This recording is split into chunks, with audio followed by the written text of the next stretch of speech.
Place maintenant à un témoignage fort, celui de la rappeuse guadeloupéenne Lady Lesty. L'artiste revient sur le devant de la scène, non pas avec un album, mais un livre.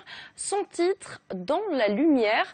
Lady Lesty y révèle une sombre période de sa vie, marquée par les violences sexuelles infligées par son père. Rencontre a signé Nathalie Sarfati et Massimo Bulgarelli. Lady Lesty était une des stars françaises du rap au début des années 2000. À cette époque, dans son tube « Et si », elle évoquait une période douloureuse de sa vie, la mort de son frère Rudy. Ça n'aura pas été la seule.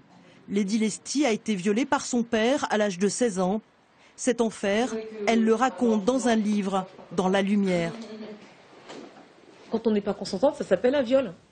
Donc, en plus, le fait que ce soit mon père, donc vous imaginez toute la honte, toute la culpabilité, tout ce sentiment d'être souillé en fait par quelqu'un de sa famille.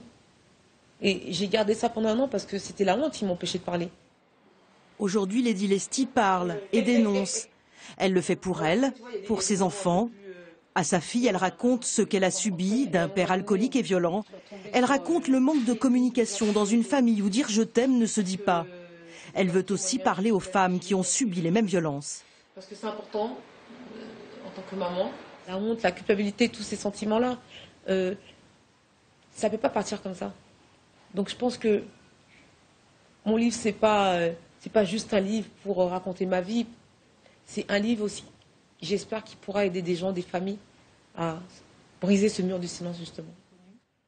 Après 8 ans en prison, son père finira SDF. Elle le croisera par hasard, essaiera de l'aider. Malgré sa souffrance, elle lui pardonnera.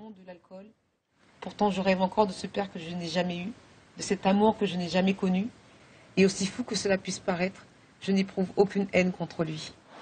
C'est une renaissance pour Lady Lesty qui regarde vers l'avenir. Elle reviendra bientôt à la musique avec un nouvel album.